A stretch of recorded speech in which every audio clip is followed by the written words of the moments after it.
Bharatiya Janata party की वरिष्ठ नेता और विधायक मालिनी गौड़ ने प्रधानमंत्री नरेंद्र मोदी को उनके जन्मदिवस पर हार्दिक शुभकामनाएं दी। उन्होंने कहा कि मोदी जी आज विश्व नेता के रूप में स्थापित हो चुके हैं और उनके दीर्घायु की कामना पूरे देशवासियों की ओर से की जा रही है।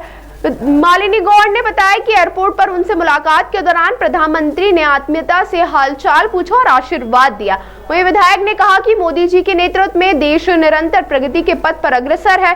उनके कार्य विचार पूरे समाज को प्रेरणा देते हैं। उन्होंने कहा कि 17 सितंबर से लेकर गांधी जयंती तक सेवा सप्ताह के अंतर्गत विभिन्न सामाजिक और जनहितकारी कार्यक्रम आयोजित किए जाएंगे। इस अवसर पर खजराना मंदिर में प्रदर्शनी, फिल्म प्रदर्शन और मॉडल के माध्यम से सेवा कार्य को दर्शाया जा रहा है। मालिनी गौड़ ने कहा कि मोदी जी के नेतृत्व और उनके समर्पण से हमें ऊर्जा मिलती है और भारतीय जनता पार्टी लगातार उनके विजन को आगे बढ़ाने के लिए कार्य कर रही है। उन्होंने विश्वास जताया कि प्रधानमंत्री लंबे समय तक देश की सेवा करते रहेंगे और समस्त भारतवासी उनके साथ हैं। हमारे बहुत ही लोकप्रिय प्रधानमंत्री हमारे अपने, उनका 17 सितंबर को जन्म दिवस है।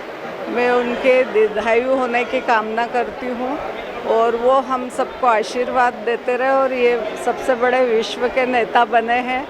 तो इसी तरह इस देश को ग्रोथ बढ़ाते रहे। और आज मेरा मिलना भी हुआ एयरपोर्ट पे।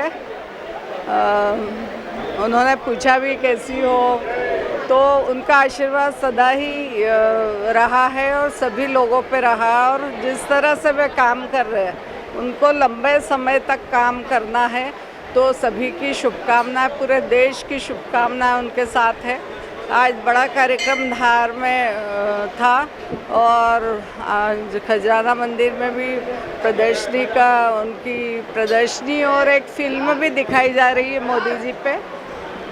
इस प्रकार से सेवा सप्ताह के रूप में 17 सितंबर मोदी जी के जन्म दिवस से गांधी जी की जयंती तक ये कार्यक्रम चलते रहेंगे। अलग अलग कार्यक्रम हमारे पार्टी ने तय किए, वो सब लोग मिलकर करेंगे। समाज तो देश हित में काम करने की किस तरह से प्रेरणा मिलती है? मोदी जी तो एक अलग ही दिव्य आत्मा हमारे बीच में आई है और जिस प्रकार से वो इस देश का काम कर रहे हैं, उनसे हमको प्रेरणा मिलती है और उनकी प्रेरणा से हम लोग सब भारतीय जनता पार्टी का काम कर रहे हैं।